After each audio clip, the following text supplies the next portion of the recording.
Assalamualaikum warahmatullahi wabarakatuh. Halo teman-teman semuanya.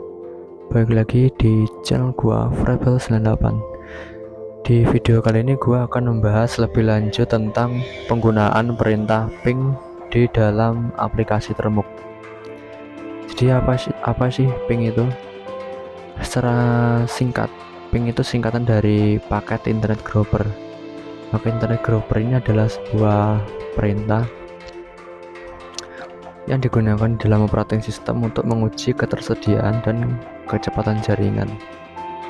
Yang kedua, cara kerja dari ping yaitu dengan mengirimkan beberapa paket data ke host tertentu dan mengukur waktu yang diperlukan untuk menerima respon dari host tersebut. Singkatnya seperti itu ya teman-teman. Nah, jadi langsung aja ini kalian buka aplikasi Termux. Nah, setelah buka aplikasi Termux, kalian di sini ketikkan ping untuk melihat beberapa opsi atau help menu ya. Kan klik enter.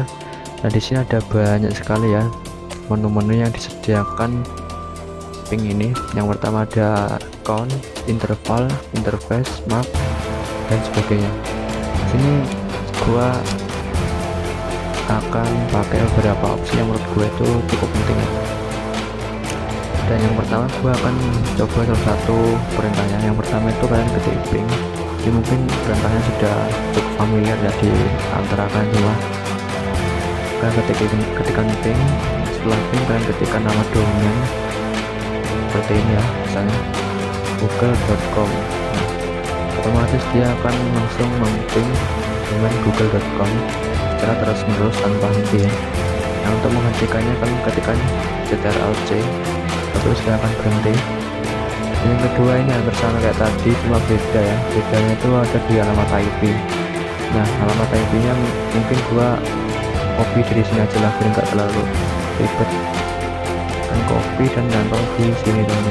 Nah, jadi kan klik enter lagi dan kembali sebenarnya masih sama ya. Nah, kayak gini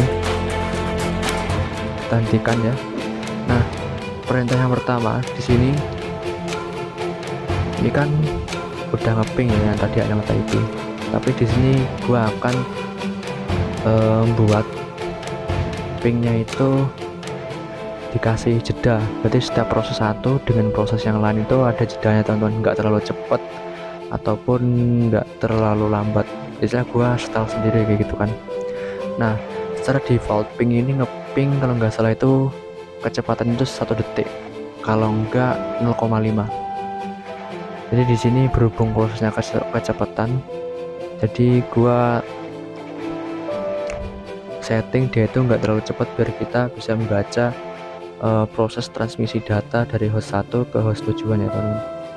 Nah, kalian perintahnya itu di sini kita pakai i atau interval. Nah, perintahnya kalian ketik ping spasi min i, kemudian kalian masukkan angkanya. Misalnya di sini gua mau dia itu setiap proses satu dengan yang lain tuh 4 detik, jadi nggak terlalu lambat ataupun nggak kecepatan. Setelah 4 detik kalian masukkan nama domainnya. Di sini misalnya nama domainnya gua pakai google.com. Nah, seperti ini ya teman-teman. Kalian klik enter dan otomatis proses 1 berjalan. Kemudian proses yang kedua itu berjalan sekitar 4 detik. 1 dengan 2 itu 4 detik dan seterusnya sampai tak terkira. Nah, sini gua berhentiin aja.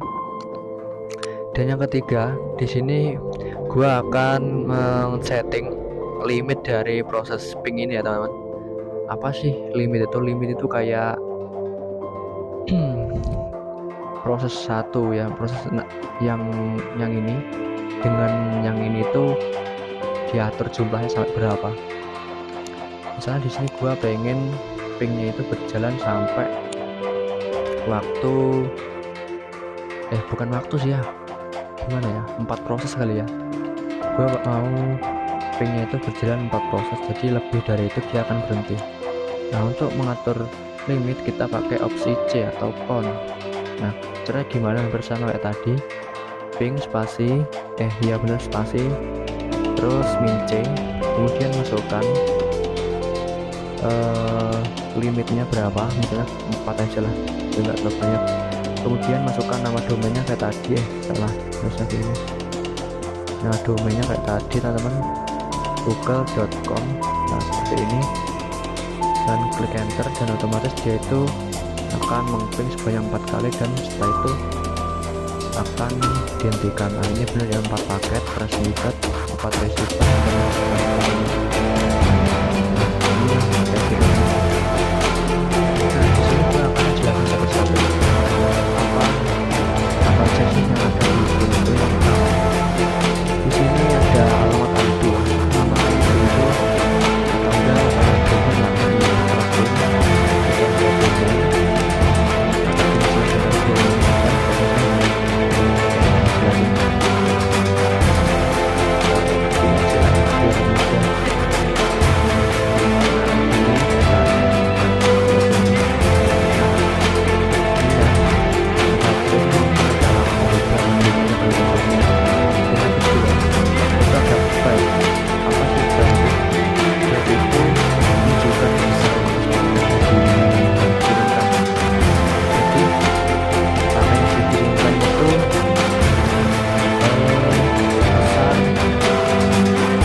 dan kurang kurung 84, kalau nggak salah seperti itu. Nah, kemudian ini ada apa itu namanya,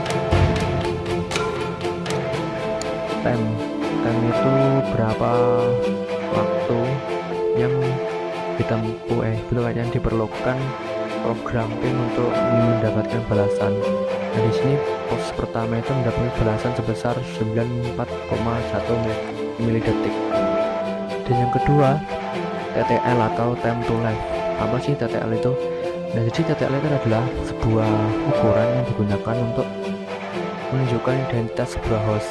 Nilai TTL ini secara default sudah ditentukan oleh sistem operasi mesin pengirim. Di dalam pengirim itu gua ya, misalnya besarnya 8 bit disamatkan di header paket dan akan dikurangi 1 apabila paket data mencapai suatu router lain.